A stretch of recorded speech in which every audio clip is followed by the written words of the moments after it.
নমস্কার,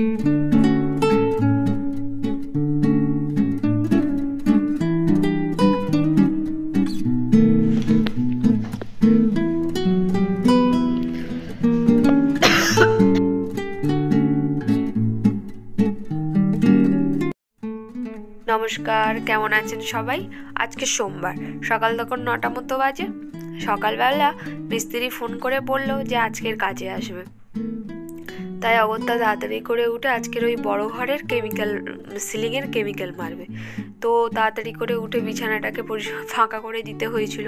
বিছানার যত কম্বল বালিশ টালিশগুলো সব নিয়ে সোফার মধ্যে কাঁড়ি করে রেখে দিয়েছিলাম, আর ছোটো ঘরটাকে একটু পরিষ্কার করে নিয়েছিলাম, নাহলে একটু বসা দাঁড়ানো খুব সমস্যা হয়ে যায়।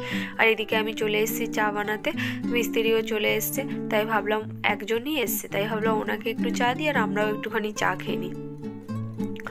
তো একটু লাল চাই করেছিলাম, তো সকালে একটু চা বিস্কিট খেয়ে নিলাম। নিয়েই আমি আজকে তো আর বিশেষ কাজ নেই, কারণ ঘরে কাজ হচ্ছে, অত পরিষ্কার করা মোছামুছি ঝামেলা নেই, শুধু ঝাঁট দিয়েই রেখে দিয়েছিলাম। তাই ভাবলাম তাড়াতাড়ি করে রান্নাটা আগে সেরে নিই বলে এদিকে ভাত বসিয়ে দিয়েছিলাম। আর ওই আমুদি লাল চুনো, ওই চুনোটাকে ভেজে নিয়েছিলাম, নিয়ে এদিকে মাছটাও ভেজে নিয়েছিলাম। আর আজকে কি রান্না করেছি বলো তো? ওলকপি, তারপরে তোমার পেঁয়াজ কলি, আর ওই আমুদি চুনো আলু ফালু দিয়ে ধনেপাতা দিয়ে একটুখানি চচ্চড়ি করেছিলাম। আর মা হচ্ছে মানকচু পাঠিয়েছিল, মানকচু আলু ফুলকপি টুলকপি সব কিছু দিয়ে আর একটা তরকারি করেছিলাম। আর ঘরের অবস্থাটা কি হয়েছে দেখেছো? ঘরটা একটুখানি দেখিয়ে নিলাম তোমাদের। আর এদিকে রান্নাও আমার হয়ে গেছে। আজকে সেরকম বিশেষ কিছু রান্না করিনি, ওই 2 রকম রান্না করেছিলাম। আর কালকেকার ওই চাল কুমড়ো চিংড়ি যে চচ্চড়িটা, ওটা ছিল। আমি এসে এদিকে রান্নাঘরটা পরিষ্কার করে নিয়েছি, আর তারপরে ঘরটা দেখাবার পরেই না আমি স্নান করতে চলে গিয়েছিলাম, কারণ ঘরটা প্রায় হয়ে গিয়েছিল। এরপরেই বাথরুমের সিলিংটা ধরবে, তাই আমাকে বললো তাড়াতাড়ি স্নানটা করে নাও বলে আমি এই সব কাজ ফেলে রেখে আগে স্নানটা করে নিয়েছিলাম। নাহলে আবার বাথরুমটা ধরলে স্নান করতে অনেকটাই দেরি হয়ে যাবে, তাই আমি তাড়াতাড়ি করে স্নান করে নিলাম। আর মেয়েকেও একটু স্নান করিয়ে দিলাম, বললাম তুই স্নানটা করে নে। তো এদিকে সমস্ত তোমাদের সঙ্গে কথা বলতে বলতে আমার রান্নাঘরের সমস্ত কাজ করা হয়ে গেছে। আর এদিকে হচ্ছে মিস্ত্রিরও কাজ প্রায় কমপ্লিট হয়ে গেছে। এবার আমি এই রান্নাঘরটা পরিষ্কার করে তারপরে আমি ঘরটা যেহেতু হয়ে গিয়েছে, আমি দেখি বাথরুমটা করছে, মানে বাথরুমের মানে ওই কেমিক্যাল লাগাচ্ছে। তো আমি এদিকে ভাবলাম যে বড় ঘরটা তাড়াতাড়ি করে পরিষ্কার করে নিই। আর আজকের বিছানা মানে গদি তোলা হয়নি, গদির উপর থেকে বেডশিটটা তোলা হয়নি, যে বেডশিটটা তুললে না গদিটা নোংরা হয়ে যাবে, তাই তার উপর থেকেই প্লাস্টিকটাকে ভালো করে ঢেকে দেওয়া হয়েছে। আর আমি এদিকে চলে এসেছি, আগে বলি জানলাগুলোকে ভালো করে মুছে দিই। আর আজকের কেমিক্যাল করা হয়েছে তো, তাই অত বেশি ধুলো ওড়েনি। ধুলো না উঠলে ওই যে বালিগুলো ঝরেছে না, চিপিং করা ছিল, যখন ব্রাশ দিয়ে কেমিক্যালটা মারছে তখন হচ্ছে বালিগুলো ঝরছিল। তো তাই আমি আগে জানালাগুলো ভালো করে পরিষ্কার করে নিলাম, নিয়ে আমি বেডশিটটাকে আগে তুলে দিয়েছি। দিয়ে আগে না ঘরটাকে ভালো করে একবার ওরা ঝাঁট দিয়ে দিয়েছিল, মিস্ত্রিরা একবার ঝাঁট দিয়ে পরিষ্কার করে দিয়েছে, তাও আমি তারপরে ভালো করে একবার ঝাঁট দিয়ে নিলাম। ভাবলাম আগে ঝাঁট দিয়ে নিয়ে তারপরে বিছানাটা করে তারপরে ঘর ভালো করে মুছে নেবো। আর এদিকে আমি ঘরটা ঝাড় দিচ্ছি, আর মেয়ে এদিকে দুষ্টুমি করে যাচ্ছে।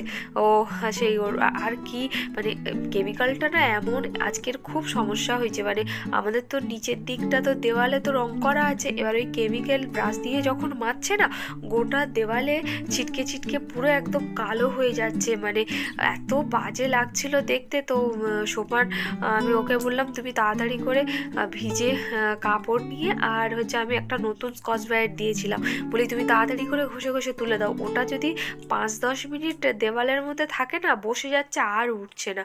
তো নতুন আবার যা অবস্থা হয়েছিল আবার রং করতে হতো। তো তাড়াতাড়ি করে আমরা ওরকমভাবে মিস্ত্রি একদিক থেকে কেমিক্যালটা লাগাচ্ছে, মিস্ত্রিও ঘষে তুলে দিচ্ছে, উনি উপরের দিকটা তুলছিল আর নিচে যা পড়ছিল সোফান সব পরিষ্কার করে দিয়েছে, তাই না দেওয়ালটা একদম পরিষ্কার হয়ে গেছে, কোথাও একটুও লেগে নেই। আর আমার এই সোফাটা কি অবস্থা দেখেছো? এটা দেখে মনে হচ্ছে সোফা, মনে হচ্ছে না স্টোরেজ, মানে যা কিছু ছিল সব কিছু ঘর থেকে বার করে নিয়ে এসে বালিশ কম্বল কাঁথা যা ছিল সব কিছু নিয়ে এসে আর সোফার মধ্যে রেখে দিয়েছিলাম।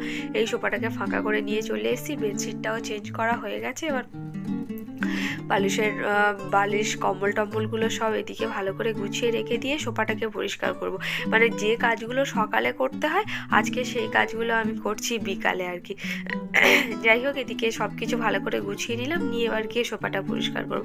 সোফাটা পরিষ্কার করতে গিয়েছি যখন, সোফাটা পরিষ্কার করছি, আর মেয়ে বলছে ও মা তুমি যাও ওদিকে, তুমি কি কাজ আছে করে নাও, আর আমি এদিকে সোফাটা পরিষ্কার করে দিচ্ছি। আমি ঠিক আছে, তুই দিতে চাইছিস যখন পরিষ্কার করে, তাহলে দে।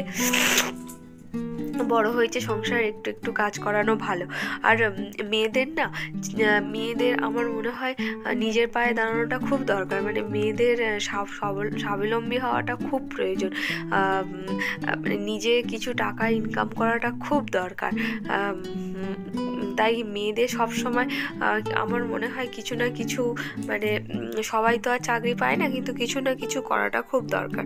চলো, ওদিকে মেয়েরও সোফাটা পরিষ্কার করা হয়ে গেছে, তো আমি বললাম চল মাম্মাম গিয়ে আমরা পর্দাগুলো ভালো করে লাগিয়ে দিই, কারণ আবার কবে কাজ হবে জানি না তো। পর্দাগুলো লাগানো না থাকলে না শোয়ার সময় রাত্রেবেলা খুব সমস্যা হয়।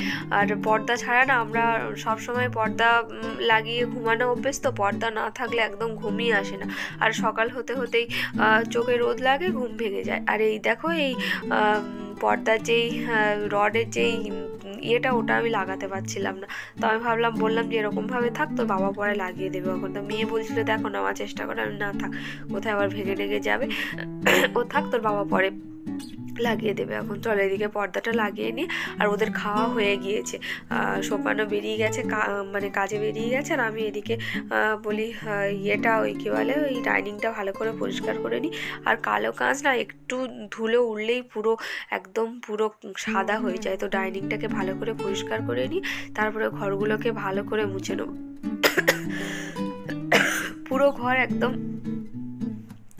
পুরোটাই ভালো করে মুছে নেবো, কারণ ওই বড় ঘরে ঢোকা হয়েছে, বেরোনো হয়েছে, ওই পায়ে পায়ে নোংরা আবার চারদিক হয়েছে না, তাই একদম পুরো ভালো করে আবার মুছে নেবো। চলো, এদিকে ডাইনিংটা পরিষ্কার করা হয়ে গেছে, আর এই যে এই ট্রেটাতে না এগুলোকে ভালো করে রেখে দিই, নাহলে ছড়িয়ে ছিটিয়ে থাকে, কেমনই একটা দেখতে লাগে। তা ভাবলাম এটাও ভালো করে পরিষ্কার করে নিয়ে চলো, পরিষ্কার করা হয়ে গেছে, যেখানকার জিনিস সেখানে ভালো করে গুছিয়ে দিয়ে এবার ঘরগুলোকে ভালো করে মুছে নিই। আর একবার আমি আগেই হাতে মুছে নিয়েছিলাম, সেটা তোমাদের সঙ্গে শেয়ার করা হয়নি। একবার ভালো করে হাতে মুছে নিয়েছি, বলি আর একবার, তো সব ঘরগুলো যখন মুছবো তখন আবার টানা দিয়ে আর একবার করে মুছে নেবো। একবার মুছলে না কোনোভাবেই ধুলো যায়ই না। আর মেয়ে আবার বায়না করছে, মা আজকে সন্ধ্যাবেলা একটুখানি চাউমিন করে দেবে।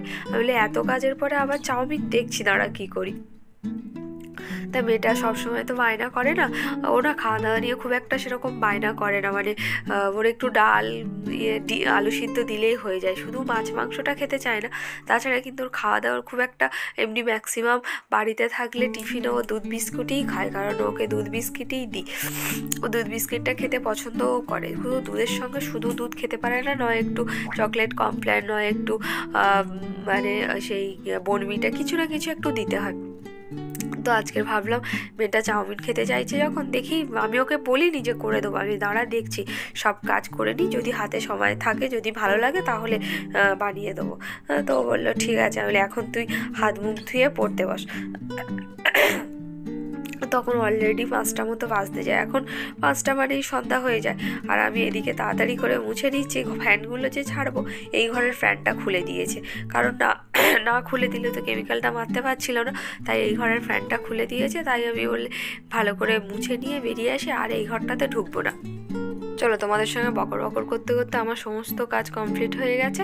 এবারে সন্ধ্যাটা দিয়ে মেয়েটার একটু চাউমিন বানিয়ে দেবো, আর ওর আলু দেবো না, একটুখানি ফুলকপি দিয়ে চাউমিন বানিয়ে দেবো, না ফুলকপি খেতে খুব পছন্দ করে, একটা ডিম ভেঙে দেবো। যাই হোক, আজকের ভিডিওটা তাহলে এই পর্যন্ত। সবাই ভালো থাকবেন, সুস্থ থাকবেন, আর সবাইকে ভালো রাখবেন। আজ তাহলে আসি, দেখা হচ্ছে কাল। আর যারা আমার এই ভিডিও ইউটিউব থেকে দেখছেন, যদি নতুন বন্ধু হন, সাবস্ক্রাইব করা না থাকলে একটু সাবস্ক্রাইব করে দেবেন। আর যারা আমার এই ভিডিও ফেসবুক থেকে দেখছেন, যদি ফলো করা না থাকে প্লিজ ফলো করে দেবেন।